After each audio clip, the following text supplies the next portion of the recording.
volta, podcast Glocal! Vamos falar sobre Bauman, uma ressaca de quem bebeu uma sociedade líquida. Será que você tá de ressaca? A gente vai bater um papo muito legal nessa próxima 1 hora. E aqui do meu lado está Simval para fazer parte dessa banca. É uma banca de tese? É alguma coisa assim? Pois é. Estamos com o nosso amigo aqui, historiador, né? A gente... Vamos tirar o pior dele, né? O convidado de hoje é o historiador e amigo Edu. Tudo bem, Edu? Fala, Marcos, Simval, beleza? Estamos aí mais uma vez. Que bom. Também aqui do meu lado, responsável pelo fundo e comentários aleatórios, Daniel. Tudo bem, Daniel?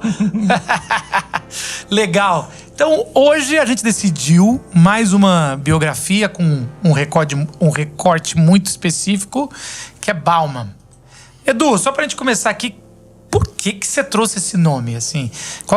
Antes da gente entrar no nome, em tudo, por quê? Porque a gente sempre... e essa é uma pergunta que eu quase sempre abro o podcast. Por que, quando a gente pede, tragam assuntos legais pra gente fazer paralelos, pra gente fazer pontes, e você trouxe esse assunto? Porque o Bauman, ele é um cara que ele é muito atual, né? As publicações que ele fez fazem muito sentido para a sociedade que a gente vive hoje em 2022. Quando ele fala, por exemplo, você brincou, né, da ressaca da sociedade líquida, né?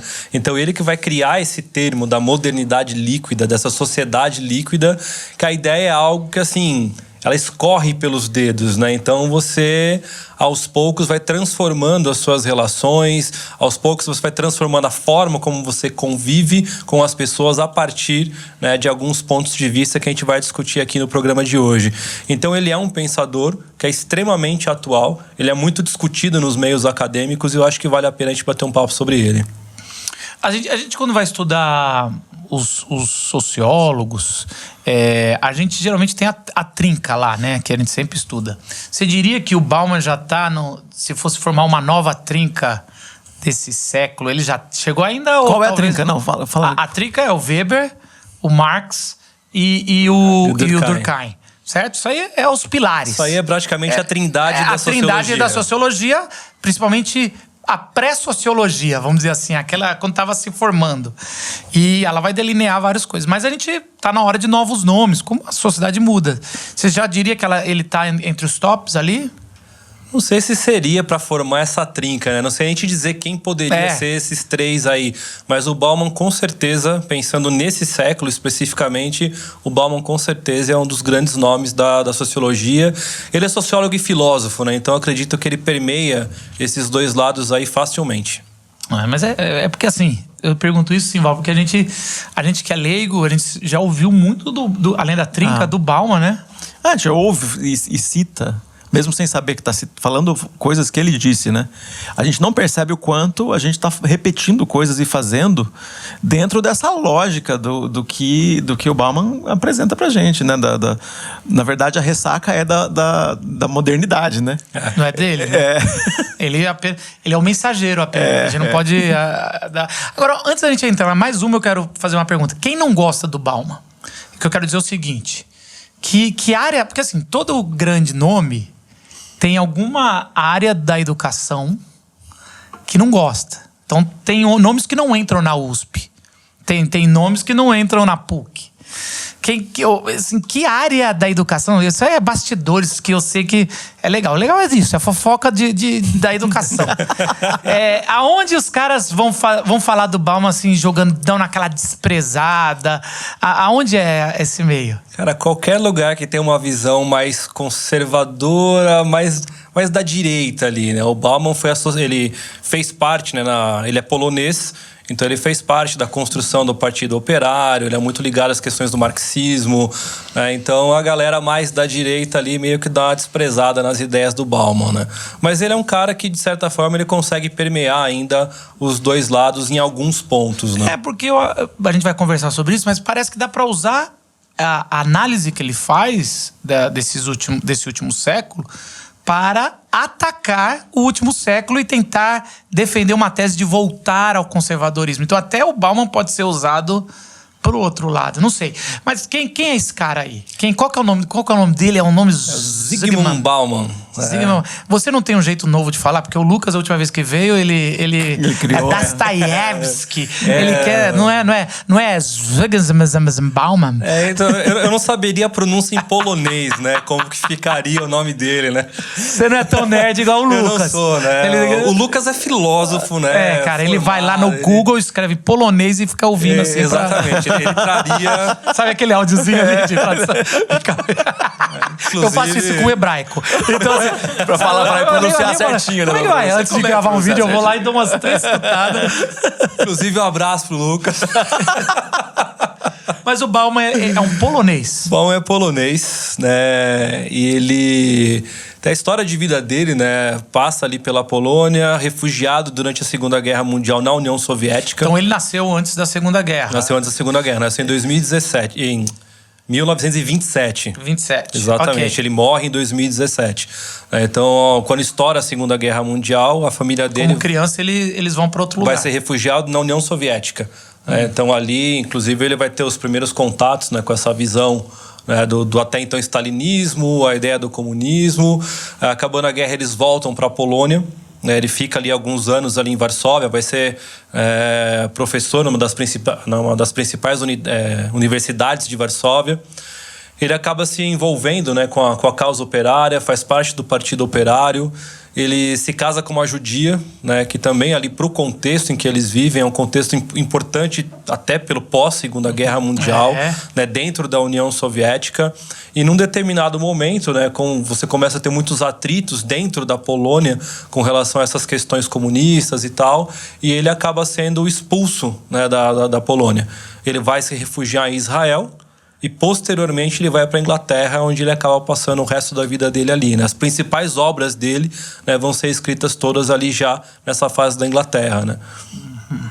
E qual obra que você quer trazer para a gente bater um papo, assim? Ou obras? Acho que dá para a gente pensar nessas obras que ele discute a questão dessa sociedade líquida, né? Então, ele vai falar, né, a modernidade líquida, o amor líquido, o medo líquido. Então, ele vai trazer... se eu não me engano, são 4 ou 5 livros que ele escreve que discutem essa perspectiva dessa liquidez. Então, acho que dá pra gente dar uma permeada neles, principalmente na questão da obra da modernidade líquida. Quem tá não só ouvindo o podcast, mas vendo o podcast no YouTube, aqui atrás eu tenho essa obra aqui, ó. SS. Eu não tenho medo líquido. Você tem o medo líquido? Eu tenho os 3 em PDF. Você tem os 3 também? Na verdade, eu tenho do Bauman tem os outros também. Só falar pra quem tá ouvindo. Modernidade Líquida é uma série, né? Tem até mais, tem 5, né? Aqui tá com 3. Tem medo líquido, eu não tenho. Amor líquido, a gente no seminário até leu isso aí, né? A gente sempre lia. Tem mais um que é o Vida Líquida também. Que ele aí vira que nem a oração de Jabes, né? O negócio vai e depois... Começa... Geralmente... Vira que nem o devocional do Max Lucado. Você lembra dessa? Devocional do Max Lucado. A oração de Jabes, mano. A minha irmã falava que... Não, era as 5 linguagens do amor. Aí começava as 5 linguagens do amor, que foi um sucesso. Depois virou as 5 linguagens do amor do pai, da mãe, das crianças. Aí diz a minha irmã que tinha do porteiro. Assim, você vai comprando assim. É quase isso. É assim, todo respeito, Bauman. Mas assim, provavelmente deve ter 1, 2, depois assim, vai se desdobrando. O Simon Sinek, né? O ciclo de ouro, cara, né? Todo mundo. Então tem a oração. Golden Star com tudo, né? Verdade. A oração Simon Sinek. Aí tem a oração de Jabes, aí depois vai ter a oração da Jabete. A oração de Maria. Aí vai, cara, aí vai qualquer um que fez uma oração, tem de Balaão, e qualquer oração você tem ali, cara. Mas assim, e aí o primeiro livro eu acho que é Sociedade Líquida, né? Ou Modernidade Líquida. Modernidade Líquida. E aí eu acho que a gente tentar entender isso para poder conversar assim, não tem autoridade para contrapor, mas para dar uma boa conversa, um bom caldo aqui. Por que modernidade líquida? Tá pressupondo que antigamente, então a modernidade já foi sólida. O que seria isso? A ideia é justamente discutir essa transição, né, dessa solidez da sociedade para essa liquidez. O que ele considera como essa ideia de uma sociedade sólida?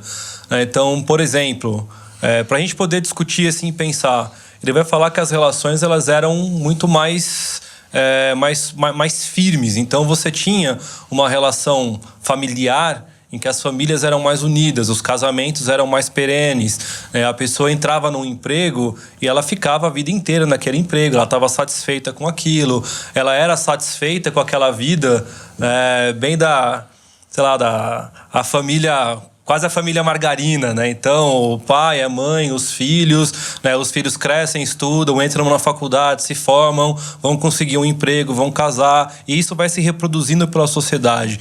Então, a palavra valia alguma coisa, né? Então, você não precisava, às vezes, de um contrato. Se você deu a sua palavra, você ia cumprir. Cara, ontem a Natália falou ela leu um meme, assim, e falou... O que é cheque? Era um meme para explicar o que é cheque para essa nova geração, e era assim: é um papel que eu dava para comprar uma coisa e eu jurava que aquilo valia alguma coisa e ele tinha que ir lá buscar esse dinheiro trocando por esse papel. Então, assim, o conceito do cheque é um conceito muito moderno, né, cara? Porque você tem que confiar no cara que tá dando cheque, no banco que vai pagar e numa moeda de troca, né? Que eu acho que mais moderno do que o cheque é o fiado, né? Também eu acho que foi algum vídeo a palavra, que eu vi, né? que era isso. As pessoas chegavam, a avó lá falava pro neto, vai lá na padaria do seu Zé, pega lá, sei lá, 5 pães, uma mortadela lá, não sei o quê, pro lanche agora à tarde. Avó, mas fala pra ele anotar. Aí a pessoa... a gente lá, neto, fazia isso na década de 80, 70. Ia lá, pedia, pegava, trocava, anotava. E no final do mês, a avó ia lá e pagava tudo que devia. Tudo lá. Alguma avó não pagou algum dia? Exatamente. Aí tem aqueles adesivos, né? Fiado só. Algum menino... Então, assim, eu já vi. Algum menino pegou mais do que a avó pediu. E algum Zé da vida... cobrou do que realmente algum pegou. E aí começou a romper a solidificação da palavra. E não, isso aí só no comércio que você deu esse exemplo, eu lembrei disso, porque assim, cara, hoje não existe esse negócio de comércio na palavra, né? Hoje tem contrato pra tudo, assim, é uma coisa que... Pra você ter uma ideia, até pensando na relação do casamento, você assina um contrato quando você casa. O casamento civil é isso, né? Você tá assinando, né, um documento, um contrato. Que é uma coisa que... Mais que isso. Você assinava um contrato, mas era tão importante quanto a festa religiosa, a bênção de Deus. Hoje, muitos vamos assinar só o contrato. E, na verdade, nem o contrato hoje mais se assina. Mora junto, existe uma lei que fala, se você está morando tanto tempo, quero dizer que você assinou um contrato sem saber. Porque, na verdade, é isso. É a união estável. Então, assim... Nem isso os caras confiam. Não vamos confiar que alguém que está morando junto vai assinar um contrato. A gente vai só obrigar que... Vai dizer que... Vai dizer que já é. Já é, se tiver. E não estou dizendo se está certo ou errado. Só estou dizendo que é uma consequência de uma sociedade que não tem mais palavra. Essa sociedade, é interessante pensar na questão dessa solidez, que ele vai trabalhar com a perspectiva de que ela era baseada, né, na religião. Então, você pega o Brasil. O Brasil é um país católico desde quando os portugueses chegaram até aqui. Então, a religião, ela sempre permeou muito, né, todo o contexto político, social, cultural do Brasil. Então, ele fala que a religião, ela tinha um papel muito importante dentro da sociedade. Ele vai abordar também, né, a questão da tradição. Então você mantém a tradição, você, né, repete aquilo que foi sendo feito, você rejeita as mudanças. E aí tem uma outra questão que é importante, que ele fala da nacionalidade, que é o senso de pertencimento. Então na solidez você busca pertencer a algum lugar. Você busca pertencer a uma pátria, a uma cidade, a uma família. Você busca esse senso de pertencimento. Você não gosta de ficar às margens de nada. Então, a ruptura que isso vai trazer, ela é muito complicada, porque ao mesmo tempo que a sociedade buscava essa solidez, hoje em dia você perdeu isso. A religião, ela hoje está mais banalizada, embora o Brasil, a gente a gente vive aqui, a gente vê que a religião, né, ou pelo menos a religiosidade, ela ainda faz parte, né, dos meios políticos aqui do Brasil. Né? Então, a questão dessa tradição, desse conservadorismo, ainda é presente em algumas áreas da sociedade, mas o senso de pertencimento, por exemplo, já não existe mais. Não, eu acho até que a gente pode discutir um pouco sobre esse negócio a religião cresceu. Diferente do que Marx falou, ele achava que ia chegar momento que não ia existir revolução, mais, que a né? religião não ia ser mais necessária, muito pelo contrário, cada vez mais. Só que ela é muito diferente do que era. Ela é muito mais líquida. Então as pessoas se dizem, é o que fala, antes é o crente nominal, macumbeiro nominal, nem pode falar macumbeiro, né? Sei lá, religiões afros nominais, é o católico nominal, é tudo nominal. O cara até gênero ele é nominal. Então, mas isso é Mas modernidade. até gênero, não, eu sou... Modernidade líquida, né? Nesse sentido. É isso, porque é uma coisa que o cara fala que ele é, mas ele é até a segunda página. Na terceira, então você é evangélico? Sou. Você vai à igreja? Ah, não, igreja já é demais em igreja. Coisa que nem se discute. Quando você falava, sou evangélico, sou batista, sou presbiteriano... Você tinha uma comunidade Você tinha de fé, todo umas regras que você tá pressupondo que você faz isso. Hoje não quer dizer nada. Então é líquido. Então eu me identifico e a religiosidade está crescendo, é a religião, mas ela está crescendo assim de uma forma líquida que qualquer buraco, isso aí vai vazar. E como está vazando. Então toda essa religiosidade que a gente vive no Brasil fez um buraco, alguém conseguiu fazer um buraco, está vazando para a política. Então já não se sabe o que é religiosidade e o que é política. Porque essa coisa que não é sólida, ela é muito fácil de vazar para outros lugares. Então o meu fanatismo que está aqui vai para outro lugar. E daqui a pouco se mistura com futebol, e daqui a pouco se mistura sei lá com o quê. Assim, são as coisas que vão... A gente sempre falava assim, política e religião não se discute. Né? Não põe na mesa. Cada um tá quase assim, não mexe que vai ferir. E hoje a gente, cara, parece que o negócio se misturou tanto que não tem mais como você falar de nada. Não sei se... Sim, a gente vê essa mistura e as pessoas assim, atribuem a relação é com o personagem. Se o personagem, a persona que você escolheu, que pode ser um político, ou pode ser um pastor, ou um padre, ou a pessoa que você escolheu, ele representa alguma coisa pra você, qualquer coisa que agredir essa persona, você... esse senso de pertencimento que parece que a pessoa não perdeu ainda, porque ela pertence a uma persona. Então você ataca um político, ele tem uma relação religiosa com o político. E isso tem a ver com uma coisa que se perde, porque fala assim, antigamente você não, esse cara aqui é só político. Agora a gente tem uma relação religiosa, parece que atacou a sua religião. Quando esse cara, ele faz alguma coisa, você fala, mas tá tudo bem, fulano pode fazer. Não, não pode. Tem algumas coisas que a gente está vendo ser aceito que tem a ver com esse desmonte que a gente vê. Desmonte, né? Não, é uma palavra ruim. Com esse derretimento, né? Que a gente vê. Quando um certo político é pego em flagrante fazendo uma coisa, é como se ele tivesse desculpado porque ele é de uma determinada religião. Então ele é desculpado. Imediatamente, não é nada. Não importa, não precisa investigar, não precisa fazer nada, e põe pano quente, e a gente não é desse jeito, cara. A gente precisa colocar alguém que tem responsabilidade dessa pessoa é cobrado. Agora, na modernidade líquida, a gente está percebendo que até esse ponto, né, de justiça tá derretendo. O que é justiça? Equidade. O que é equidade? Tá derretendo também. Eu lembro e é um ponto legal isso que o Simval tá falando, porque nesse novo cenário que o Bauman traz, ele coloca que dentro dessa modernidade líquida, as verdades são mutáveis, então elas estão o tempo inteiro se transformando e tudo é questionável. Então você passa a questionar se realmente o que ele fez, deixa quieto, o que ele fez não é. A minha verdade diz que não, a minha religião diz que não. E eu acho até que dentro dessa modernidade líquida, você começa a personalizar Jesus. Então é uma coisa que eu acho bem... Tem uma música... Deuses americanos, né? Exatamente, deuses americanos. Eu lembrei da música do Bad Religion, que fala o American Jesus. E ele vai falar, é uma crítica muito pesada a esse protestantismo da sociedade americana. E ele frisa muito, né, que essa religião nos Estados Unidos, né, ela faz tudo em nome de um Jesus que é americano.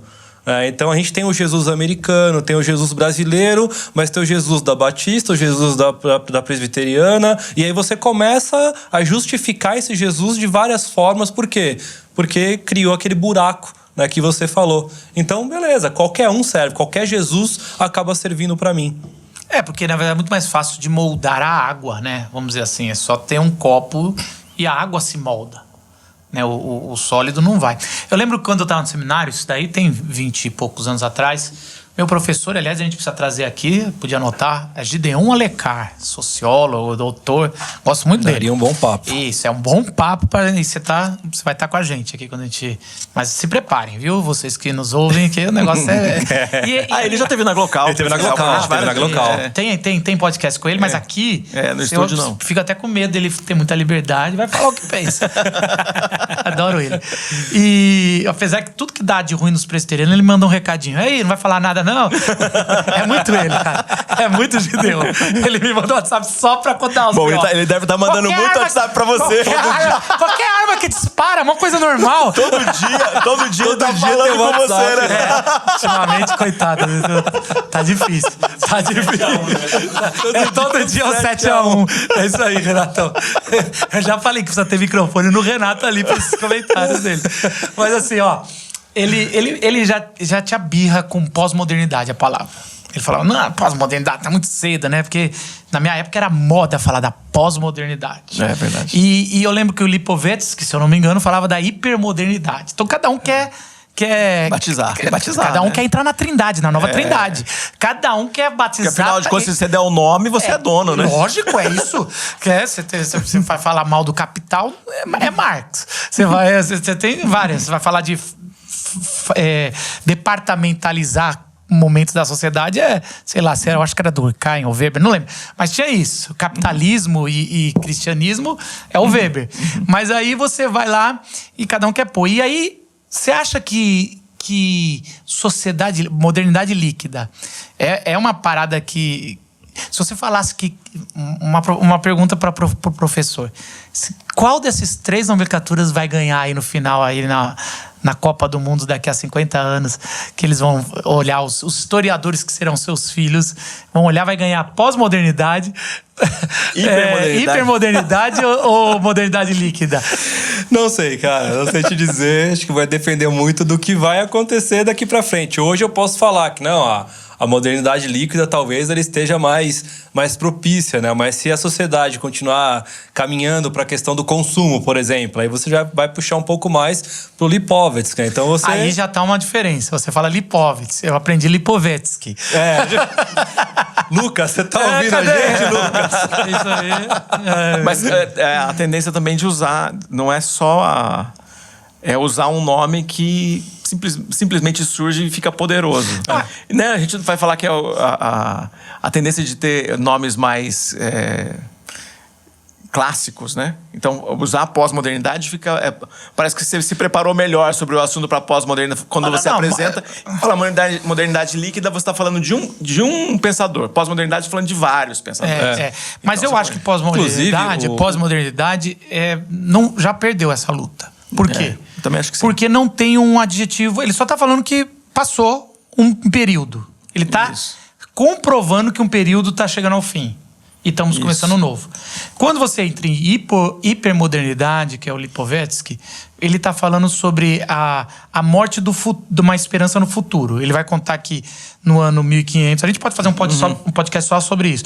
Morre a esperança do passado, começa 500 anos achando que no futuro vai estar a esperança, que na teologia tem muita força essa coisa dos pré-milenistas, aliás, pós-milenistas, que a gente está depois forte, tudo.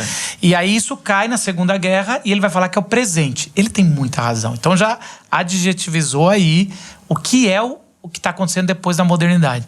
E o Bauman, ele vai falar da sociedade líquida, que também ele tá... Então, eu acho que ele faz uma descrição, ele né? Cara, e a analogia que ele põe perfeito, né? é muito boa, pelo menos. Então, ali vai ser uma briga dessas duas aí que eu acho que complementam, né? E o Bauman, ele escreve um livro, né, chamado Mal-Estar da Pós-Modernidade, de 97, que é toda uma crítica a essa ideia, né, do que seria essa pós-modernidade, né? Mas aí, assim, é papo para outra hora. Mas assim, eu queria que a gente continuasse naquele papo de talvez um pouquinho mais de exemplos para a gente pensar sobre a morte da modernidade sólida. Então a gente falou da palavra que perdeu. Tem mais algumas instituições que eram muito sólidas que começou a ficar... Tem algumas coisas, né? Por exemplo, o ensino, a gente vê ele mudando muito. Caramba, o ensino é... Cara, eu lembro que a gente via aqueles videozinhos, sabe, que fazia 10 anos atrás, 15 anos atrás, fazia muito sucesso no YouTube sobre as coisas acelerando, né? Lembra disso? Sim, assim? Em um dia, não sei quantas bilhões de pesquisas no Google. Isso, vocês lembram desses vídeos que cada ano alguém tentava renovar? Não sei quantos... como é que quando alguém é muito inteligente, como é que chama? Alto QI. Não, é... Gênios, não sei, não é gênios a palavra, não. É que assim, pessoas muito acima da média. Aí fala assim, nasce cada um nos Estados Unidos que nascem superdotados, acho que seria isso. Nasce 100 na Índia. Aí você fala assim, caraca, mano, um negócio assim, por dia. Não sei se vocês, a gente fala, caramba, o mundo acelerou. Então tinha essa mudança, esses vídeos. E aí, numa das informações é que chegaria um tempo, e provavelmente era assim, em 2018, que isso era 2008, esse vídeo, sei lá, quando você entrasse numa faculdade, depois do 4º ano, já estaria desatualizado o que você aprendeu em 1 ano. E eu achava o máximo. Eu pegava esse vídeo e botava para meus alunos de seminário, né? Olha só como o mundo está acelerando. Isso eu tinha todo um módulo na pós-graduação que a gente dava na teologia sobre pós-modernidade, eu chamava de hipermodernidade, né? E a gente falava sobre isso. Cara, hoje é tão óbvio isso, né? Que a gente entra e eu tava aqui, o Renato, a gente tava discutindo aqui agora antes, o Renato não sabe quem é luva de pedreiro. E a gente tava quase indignado que ele não sabe quem é luva de pedreiro. Eu bravo com ele, né? Como assim, cara? Eu falei, faz muito tempo. Ele falou, quanto tempo? 4 meses! Que o cara é um fenômeno. E isso sem falar do Michael Douglas, né? Não, o Michael Douglas. Que não é o ator. Tinha que puxar o Michael Douglas. Michael Douglas. Isso aí, a minha ingenuidade era o ator. Michael Douglas, eu gosto. Mas não é? Eu descobri com os jovenzinhos dessa nova geração que não é. Não é. Eu não posso gostar tanto do Michael Douglas. Então, mas aí, voltando à questão do ensino, esse é um ponto que a gente vê que tá lento, né? A gente percebe essa questão do ensino, talento para a experiência. Talento devagar ou talento de dom? Talento devagar nessa mudança, porque a gente percebe que a gente tem formas de ensino que estão na modernidade, com conteúdo que está muito além. Então, a gente, por exemplo, pensando em escola pública, de 2º grau. O que a gente vê é que essa mudança demora muito para chegar ali, para aquela turma, e a gente vê que os conteúdos e as formas, o que poderia ter de melhor aproveitamento, podia estar muito à frente. A gente vê no formato, inclusive do jeito de estudar numa sala. Continua sendo do mesmo jeito que senta há 100 anos. Industrial. Exatamente. Né? É uma educação fabril, né? Onde um só detém o conhecimento, é um enfileirado atrás do outro, ninguém pode interromper, ninguém pode falar. É o clipe do The Wall, né? Cara. Aquilo é profético. E né, aquela não? coisa, é um sinal para avisar quando começa, um quando termina, um quando vai comer, um quando volta. Então você é padronizado desde pequeno para aquilo, né? Então o Brasil ainda continua nisso. Então, esse padrão que há 100 anos é igual, ele é questionado há muito tempo. Mas, mesmo sendo questionado, os professores que dão aula lá já estudaram que isso não é legal, mas continua, tão forte é a modernidade, continua esse elemento ali acontecendo. Mas assim, cara, eu vou contar aqui pra vocês. Eu e o Simval já estamos aí muito tempo, 3 anos, 4, na área de educação à distância. O EAD, e a pandemia acelerou isso. E eu ajudo seminários, assim, não só alguns seminários, falando, a ter alunos, a gente vai trabalhando. Sempre deu aula em seminários e faculdades de teologia. E é interessante como, cara, às vezes é triste, eu vejo uma estrutura, aquela coisa muito bem feita, assim, que demorou anos para estruturar, para ter alunos, e nos cursos que a gente monta online, muito menos estrutura, com muito mais alunos, uma enxurrada de alunos. E eu tento explicar isso, minha mãe é diretora de seminário, tenho muitos amigos, tento explicar isso, e eles falam, como é que a gente consegue? Eu falo, não vai conseguir, porque vai ter que mudar, é outro conceito, é outra coisa. E dá muita, assim, até uma dó, cara, porque e tem um prédio, que a gente faz com essa estrutura? Tem um montão de coisa, tem um montão de gente contratado, tem... Isso. Nossa, E a pandemia veio com essa mudança que veio com a pandemia, ela é permanente. É assim, se a gente tá falando de aceleração, que eu acho que é os dois, né? Essa aceleração, a pandemia em 2 anos acelerou 10 anos, pelo menos. Pelo menos. Então, assim, a gente tem... Isso é líquido. A nossa relação com o trabalho é líquido. Esse negócio de home office nada é do que relação de trabalho líquido. A gente perdeu a margem, né? Qual é o limite, né? A minha casa é o quê? A minha casa é meu lugar de trabalho, e a minha casa é minha casa. É onde eu descanso. Então, isso é a modernidade líquida. A minha casa é um bar. Porque se eu não posso sair daqui, eu vou fazer o happy hour aqui em casa. Então, minha casa é um bar, minha casa é um escritório, minha casa é minha casa. Cara, é bizarro ver esses grandes empresas mandando o vinho para casa das pessoas. Aconteceu isso lá. Sim, e aí eles falam, agora virou happy hour. Então abre o vinho aí e tá cada um numa tela. Abrindo um vinho e... E aí, gente, que coisa mais líquida e horrível. Exatamente. Horrível. Tirando o vinho, que deve ser bom, mas assim... E essa é uma coisa que o Bauman, ele acaba puxando. Ele fala que as relações virtuais, a tendência é que elas cresçam cada vez mais. Sim. E as relações virtuais, se você for parar para analisar, principalmente essa geração que está vindo agora, é uma geração em que você tem amigos que você nunca viu. Você consegue se abrir com essas pessoas muito mais fácil do que com alguém que está presente do seu lado.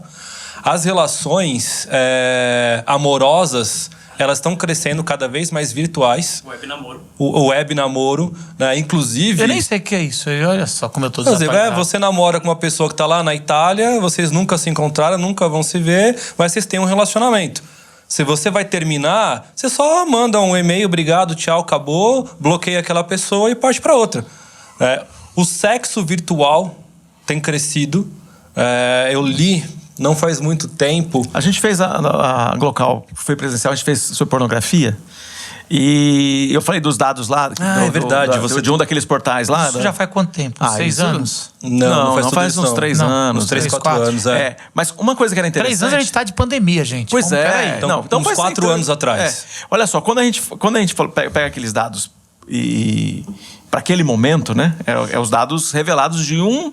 dos 5 maiores portais de pornografia do mundo. O que ele dizia é o seguinte, na análise da pesquisa, que as pessoas estão fazendo menos sexo, seja com outra pessoa ou em grupo, mas estão transando mais. O que ele estava querendo dizer que... Eles casaram? Não, o que ele está querendo dizer é que a pornografia é um jeito de fazer sexo. Ele está falando que a pornografia... Demorou pra pegar isso aí. Tava concentrado na fala, velho. Aconteceu que a pornografia era um jeito de fazer sexo. Aconteceu algum casamento aí, o pessoal tá transando mesmo. Pelo menos, é verdade. O pessoal tá casando. A coisa não vai. Não, desculpa, fala aí, que é sério que você tá falando. Não, mas o lance é que a pornografia... Tá sendo considerado sexo? Não, segundo aquele portal, talvez não é. A gente tá fornecendo sexo pras pessoas. Nós somos fornecedores de sexo. Porque as pessoas estão se masturbando mais. Então, olha só que bacana o negócio de Bíblia com isso. Foi revolucionário quando Jesus falou, não, se o seu olhar já é de desejo, você já pecou com sexo. E a grande... Jesus está exagerando. O negócio de sexo é penetração, sexo é corpo com corpo. Agora, você falar um negócio desse, um ensino desse de Jesus... É verdade, mas isso é tão óbvio. Se você olhar, porque é o que a gente está fazendo bastante na internet, o sexo virtual, é olhar. Assim, lógico, mas você vê como é que as coisas vão mudando. E a gente vai chegando para como Jesus já estava lá na frente. Para novos males, né? Porque quando a gente falava lá, gente, vai falar sobre a questão da masturbação, vai falar sobre o sexo solitário, mas agora a gente tá chegando a novos males. A gente chega pra pessoa que é compulsivo, viciado em sexo e não tá transando com ninguém. Ele é compulsivo, viciado em sexo, mas é viciadão e ele não consegue ficar sem pornografia por, sei lá, 10 horas. Mas isso era a realidade de quase todo adolescente. Agora é dos adultos, né? Agora é geral. Continua, geral, agora continua, geral. só que na vida agora é geral. Mas isso tá parecendo humor, mas não é. O que eu quero dizer é o seguinte, com uma das coisas que tem acontecido o alargamento da vida de adolescente, certo? Quando a gente era adolescente, eu lembro, adolescente, você ia até 15 anos. 15 anos você tem que virar homem, arranjar um emprego. Meu irmão começou a trabalhar com 14 anos. Eu lembro com 15 anos, eu tava no meio de 15 anos. Minha mãe, como assim você não trabalha? Aí ela arranjou um trabalho de vender tênis. Eu lembro que o que eu gastava com ônibus e alimentação que eu comia chamava Cheiro Verde, olha o nome do negócio, que era por quilo. Eu lembro que no primeiro mês eu bati a conta e eu tava gastando mais do que eu ganhava. E eu falei, mãe, vou ter que sair, né? Eu com 15 anos falei, mãe, vou ter que parar de trabalhar. Minha mãe falou, quem disse que você tá trabalhando para ganhar dinheiro? Você tá trabalhando para aprender a trabalhar. Então, era muito claro para meus pais que a adolescência acabava com 15 anos. Com 15 anos você começava a ser homem.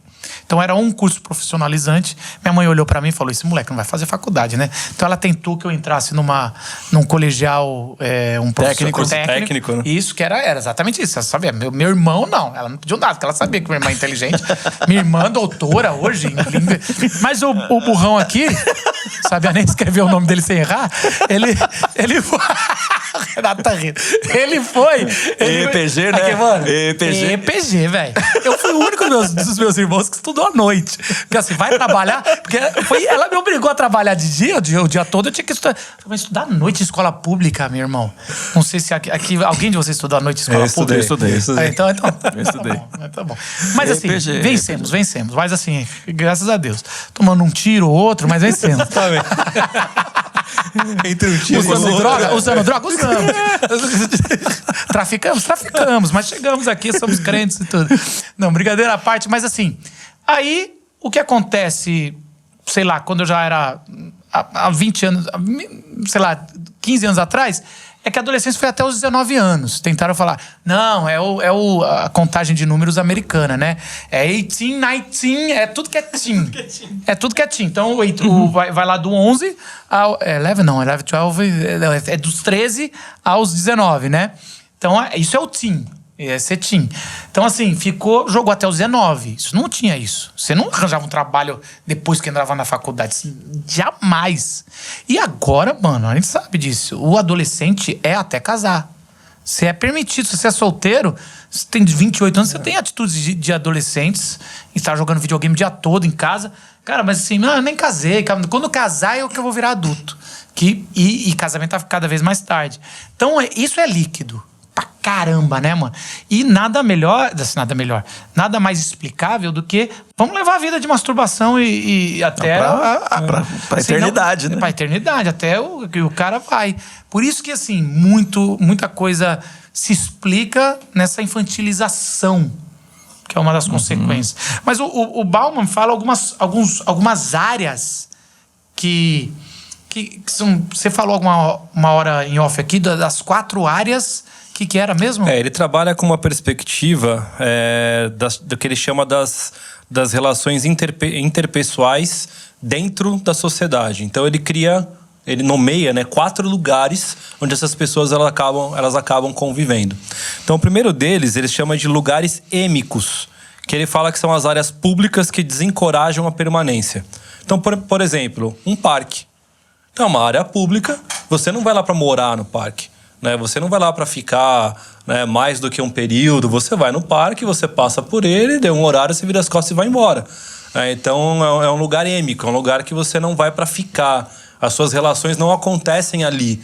Você não vai no parque para criar relações com outras pessoas, né? Então você vai para lá, né? Claro que, sei lá, você vai jogar uma bola numa quadra, você vai ter uma relação com outro corpo na hora do jogo, vira as costas e vai embora, você não leva aquilo pra vida, né? Isso não tinha na modernidade? Então, na modernidade, quando você pensa nisso... Você fazia parte de um clube. Exatamente. Seria isso? Por exemplo, né? Você tinha os Tô clubes... tentando pensar. Você tinha um título, aqueles né? títulos Exatamente, do você tinha um clube, título, que era pra você ia vida no- toda. você ia Caríssimo. Não que não tenha Aqui hoje. em São Paulo, o mas pessoal hoje não ligava faz pra você vender o sentido, título cara. do Triângulo Cara, Azul. os títulos, soube que... Eu não lembro qual Esse que clube é. faliu, né, Eu não sei cara? qual clube aqui em São Paulo, que tava R$800 mil o título do clube pra família. Uau. E é um desses aí, não sei se... Não vou falar nomes aqui, mas é desses famosos. Tem 3 aqui muito famosos, mas R$800 mil tá de brincadeira, né? Pois é. E, cara, assim, não faz sentido. Ah, mas é pra... E aí, olha que interessante como é moderno esse conceito. Porque eu tava ouvindo que um grande jogador de futebol, que eu também não vou dizer nomes aí, não vou dizer nem do clube, tentou entrar e ganhava já milhões. E ele comprou, mas ele não foi aprovado. Porque os clubes... Todos os clubes, a maioria deles, você tem que dar o nome e ele fica aparecendo na tela lá por algum tempo, 3 semanas, 4 semanas. Eu sei porque tava acontecendo isso no clube lá onde eu moro também. É a mesma coisa assim, você fica lá e alguém, se tem alguma coisa para falar contra, fala e você não entra. E esse clube não aceitou esse grande jogador de futebol porque ele não veio de família rica. Ele ficou rica do nada. Ele tem que ter histórico. Olha que... Eu acho que até é um preconceito. Eu falei, cara, isso não é possível. Eu não sei se isso é já a história dos bastidores, né? Porque não é possível que pode alguém pagar uma coisa e falar, não, você não é... Mas isso é muito moderno, né, cara? Nada mais moderno dizer, você não faz parte da nossa linhagem real. É a ideia do elitismo, né? É. Então você não vai aceitar o cara, né? Quando você...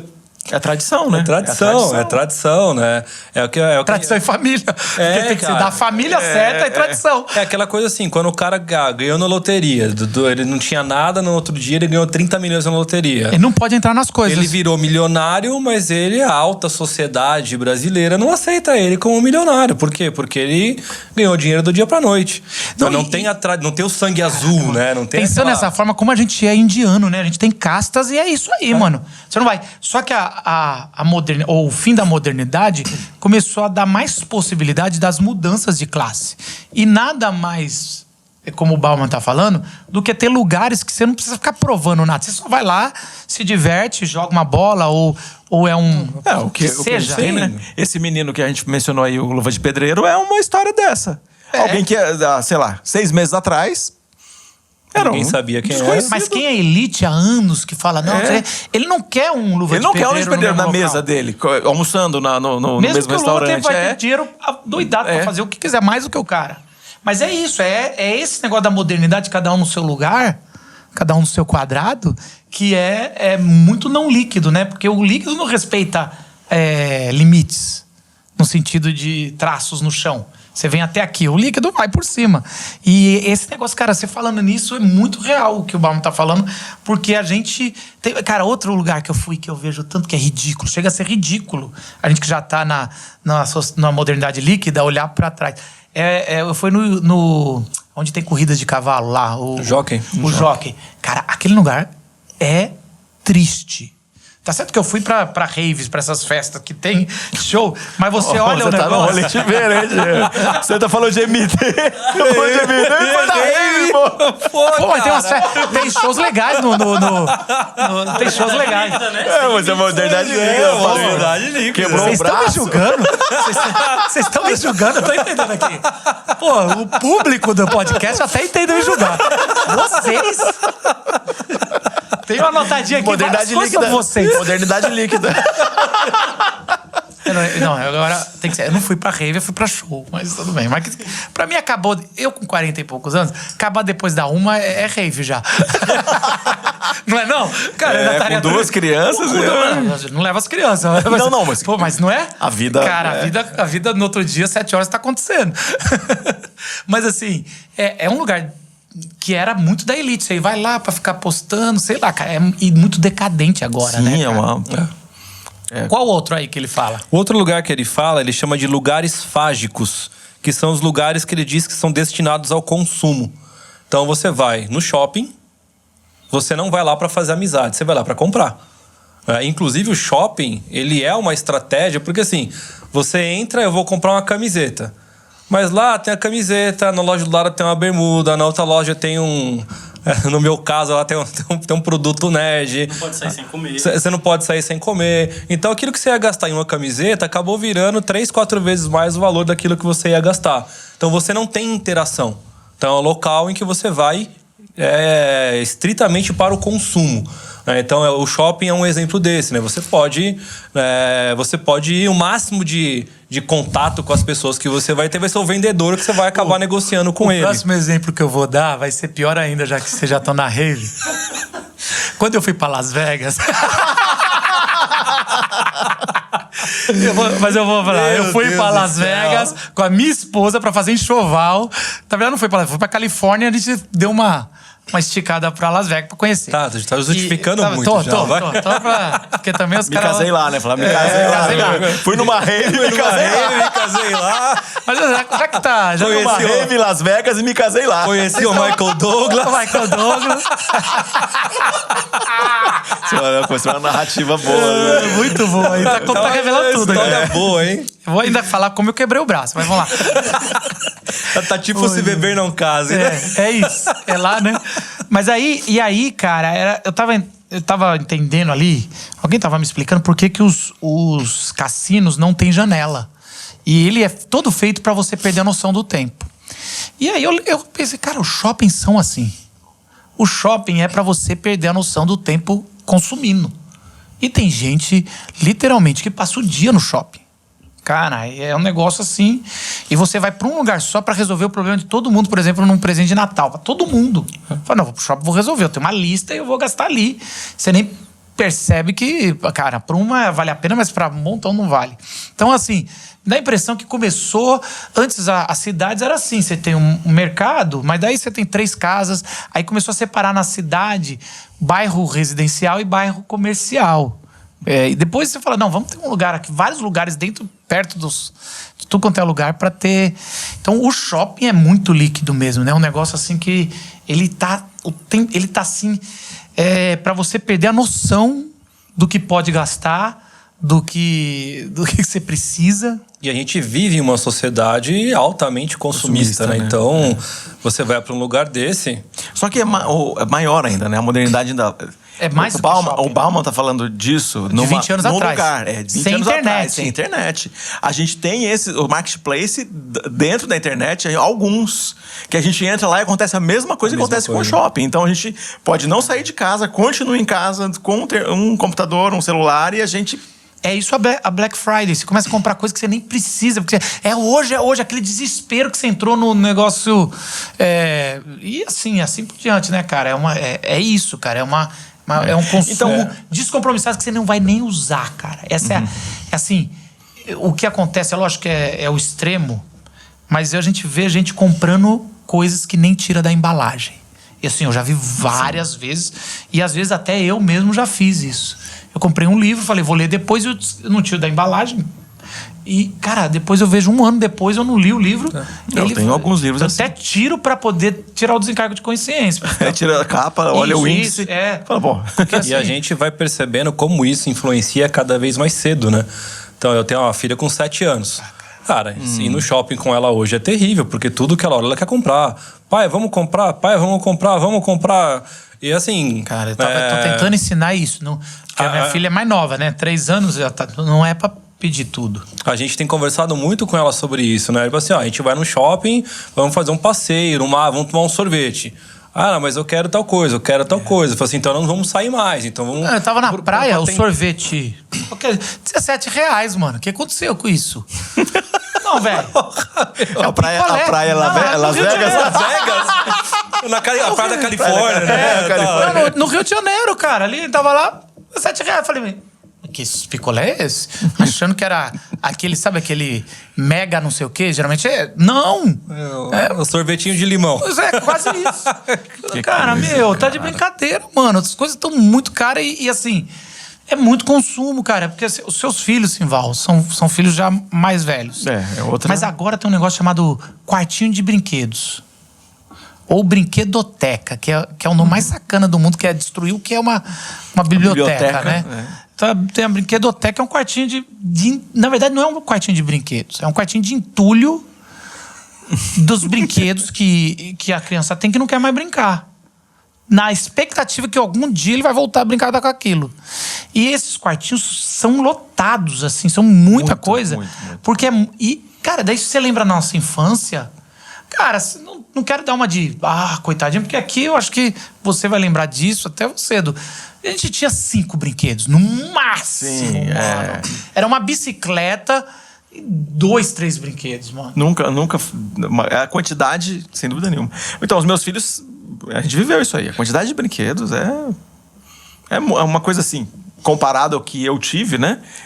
Cara, e a gente vai olhando pra essas coisas, aí, Edu, entra no campo. Isso é coisa de esquerda? Porque quando você começou, falou assim, por que o pessoal não gosta? Porque esse cara é meio de esquerda. Não, esse cara não, ele tá falando uma realidade. Por isso que eu falei que ele é aceito, inclusive, dentre os conservadores. Porque o pensamento dele permeia os dois lados. Ao mesmo tempo que ele faz uma crítica, sei lá, não é uma crítica. Então E é bem interessante quando você para pra tentar enquadrar ali. Enquadrar ele numa lógica partidária, digamos, né? Até porque o nosso conceito de direita e esquerda também é um conceito bem bagunçado, né? Eu costumo sempre brincar com os meus alunos, né? Eu falo, o cara não sabe nem o que é direita e esquerda no próprio corpo, ele quer saber o que é na política, né? Então, é bem bagunçado mesmo isso aí, né? E os nossos políticos também não ajudam, né? Não, e é isso, né? Isso é pós-moderno. Isso é pós-moderno. Fala os outros dois aí, e eu quero fazer uma proposta. De repente, você que está nos vendo, esses outros dois, eu acho que seria legal você explicar no seu canal do YouTube. Assim, fazer um extra lá quando sair. Faz E como é que acha você lá no canal do YouTube? Lá no YouTube tá o Geek História, G-E-E-K História. E no Instagram, @11 do Molina. 11 do Molina, eu acho que lá seria legal você bater pelo menos um papo assim. Aí você decide o que você quer, mas assim, a gente... Dá pra fazer uma live, continua né? lá, uma live, bater um coisa papo assim, lá. logo depois. Então, comece a seguir lá o Edu, no Geek História, no YouTube.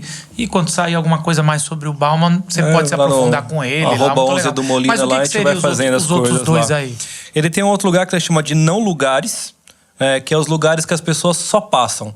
Então, uma rodoviária, um aeroporto. Então, você não vai pra ficar. Você vai pra pegar um ônibus e ir embora. Você vai pegar um avião e ir embora. Então, você não tá lá pra ficar. Então, assim, você não vai criar um vínculo com ninguém ali. Não, cara, mas é que assim, eu ia só passar no top, mas não dá pra passar. Não dá pra passar. Esses dois são os dois. Isso não dá, não vai. Não vou. Tem mais, mas você vai ver o próximo também. Não, cara, mas esse aí é uma porrada. Porque o problema não é a rodoviária, que não é um não lugar, que você passa só por... O problema é quando você transforma um não lugar em um lugar onde tá cheio de gente. Pois é. Talvez gente invisível também. Isso! É gente invisível, gente que... Gente invisível no não lugar é um negócio bem... Cara, mas isso aí é muito porrada aqui. E aí, já que você falou do não invisível, né? O próximo lugar que ele fala, ele chama dos espaços vazios. Os espaços vazios para o Bauman são exclusivamente os lugares em que a elite, ou a classe média alta da sociedade, ela finge que não existe. Que dos 4 lugares, para mim, é o mais pesado. Então, ou seja, classe média baixa não existe na sociedade. Então, eles são invisíveis. Então, esse lugar, né, esses espaços vazios, são os bairros pobres, né, as comunidades, as periferias, em que você ignora completamente a existência. E se a gente for parar para fazer uma leitura rápida da sociedade brasileira, é isso. Você não lembra do pobre até chegar perto de uma eleição. Isso. As leis não existem. E não precisa ser elite, vamos dizer assim. Não precisa. Isso é uma nomenclatura muito mais marxista, que tem um corte, mas hoje o corte é muito líquido. O cara nem tem muito dinheiro, mas já fala assim, só quero viver com gente acima de mim. Eu disse, esquece esse negócio, eu não quero ficar focando nisso, tem muito trabalho na minha vida. O muro social que a gente vê claramente. É classe média, mas quando, pelo menos eu que sou mais velho, quando fala classe média, é muito solidificado numa ideia na minha cabeça. E hoje a classe média é gigante, né? Você tá assim. Não, ela é muito. Ela se expandiu igual a adolescência. Então a classe média, o cara tá entrando. Essa era uma discussão que eu tava com uma pessoa, eu falei, você é classe média? Não sou pobre. E aí eu falei, cara, deixa eu só. Aí a gente dá aquela gugada, né? O que é uma classe média? Tem sei lá, tem carro, tem 2 TVs, tem não sei o que lá, mas sabe aquela coisa que sempre tem? E a pessoa tinha. Eu falei, você é classe média? Você não é uma. Aí ela fala, mas eu sou. Eu falo assim, mas você é classe média? Falando pra mim, né? Eu falei, eu sou também classe média, sim. Não, ela falou, você é rico. Então eu falei, não, eu vou te mostrar que eu também tô nesse... Porque o negócio tá muito... Então, dentro da classe média, você tem uma discrepância gigante. Quem tá entrando e quem tá quase saindo... É uma distância muito grande para chamar só de classe média. Uma vez que tinha um aluno na sala de aula que ele queria... né, pagar de rico pra todo mundo, né? Então era, porque todo ano eu vou 2 vezes pra Disney, porque é isso, porque aquilo e tal. Hoje voltou a ser uma ostentação isso. Hoje já, né? Hoje ir uma vez pra Disney já é muita coisa, né? E aí ele queria sempre, assim, no sentido de humilhar os outros colegas dele ali, né? Então, ele ia pra Disney, aí ele comprava... Todo mundo teve esse cara, né? Idiota, né? Sempre, né? Teve e tem, né? E se você não tá lembrando quem é porque você é essa pessoa.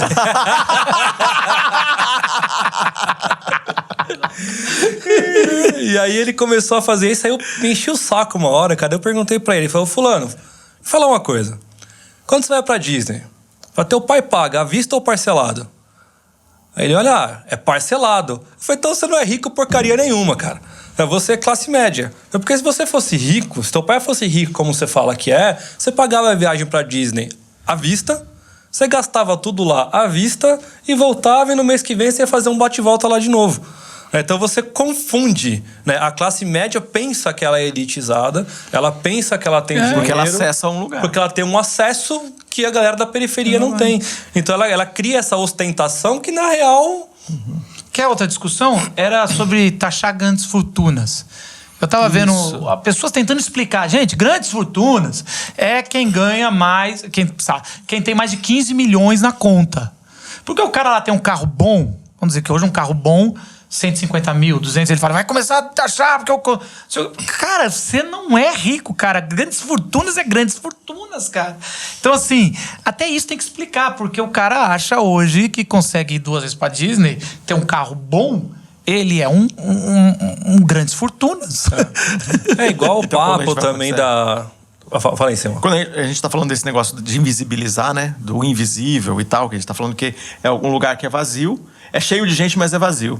Então a relação nos bairros que a gente percebe aqui em São Paulo, o bairro tem um bolsão, né? Digamos, um bolsão de classe média ou de classe alta, e do lado a gente tem um bairro que fornece tudo que esse bairro de classe média ou de classe alta precisa. O que esse outro bairro fornece? Fornece de droga a funcionário, porteiro, né, a diarista, as pessoas que trabalham lá, que fornecem todo o tipo de trabalho. Só que esse bairro, as pessoas falam assim, esse bairro tinha que sair daí. As pessoas falam isso. Só que tudo que tem lá eles consomem, mas eles invisibilizam, eles não gostariam que aquele bairro continuasse ali. Então, esse bairro não continuar aqui significa colocar essas pessoas a uma distância segura, né, para 10, 20, 30 quilômetros, o que vai piorar demais ou vai custar muito mais a mão de obra. Então, é praticamente construído na nossa sociedade aqui em São Paulo essa lógica. Então, em qualquer região aqui de São Paulo que você vai ver condomínios bem legais, grandes, e você vai ver um bairro ali com um montão de gente que é o fornecimento de mão de obra para que aquele condomínio se estabeleça. Para quem é daqui de São Paulo, é fácil você imaginar o Morumbi, né? Isso, o Morumbi, você tem uma avenida que de um lado você tá ali ao Paraisópolis, né? Isso. E do outro lado você tem os condomínios de alto padrão. Isso. Né? Então, atravessou a rua, você tá, né, em locais diferentes, né? E a gente vai falar disso no Rio de Janeiro também, qualquer um. É que no Rio de Janeiro, né? Minha esposa, além de ser carioca, ela é geógrafa. O Rio de Janeiro tem morros, e a minha esposa estranha muito São Paulo, porque não tem morros. Então, a pobreza é exposta no Rio de Janeiro. Não tem nenhum lugar de bairro rico que você não vê um morro com uma favela. Só que São Paulo, se eu não me engano, você vai saber, Simval, é 2 ou 3 vezes mais em proporção. Sim. Não é só porque São Paulo é maior do que o Rio. Tem mais favela do que o Rio. Sim. E mais lugares invisíveis. Só que em São Paulo é mais invisível. Porque não é só espiritualmente invisível, socialmente invisível, mas é invisível geograficamente. Então você passa do lado de uma favela que tem miséria e não percebe. São Paulo. A gente vai ter um prédio na frente. Vai ter alguma construção na frente. Eu lembro que na época o Maluf tentou fazer o Singapura, que era pra cobrir. E é muito interessante como ele fez, mas é muito interessante como a favela não respeita isso. Ela vai lá e devorou. E é muito interessante você passar na frente de Singapura hoje, você vai vendo assim as extensões do prédio, que são mais barracos. Porque não adianta você tentar tapar. Mas é isso. O Rio de Janeiro, ele é exposto às feridas pela geografia. E São Paulo não, mas é tão doente quanto. E a gente vive num estado de anestesia tão grande na sociedade que é normal. Pensei que você estava falando do PSDB e o Estado de São Paulo.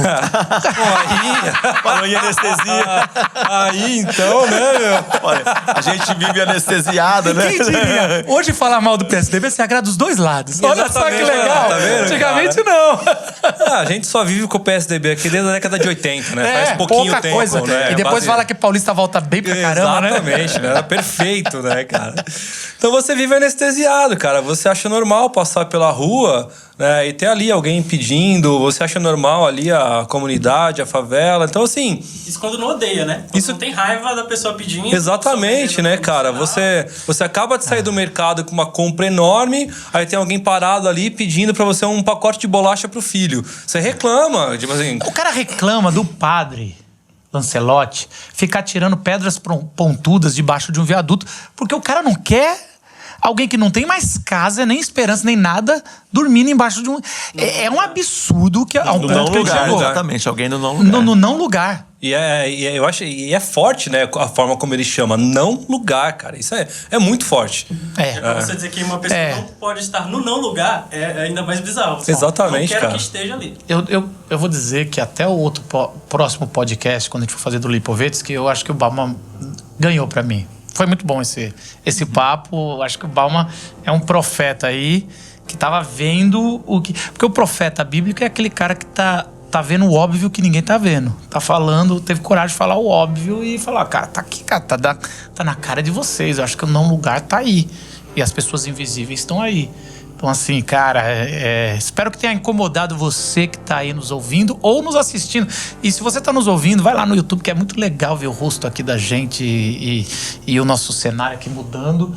E para você que tá nos assistindo, não deixa de fazer tudo aquele negócio que o youtuber manda, né? Que é assinar canal, apertar sininho, curtir o vídeo. Porque dessa forma você tá dizendo pra plataforma que, ó, eu gosto disso. Se você tá no Spotify...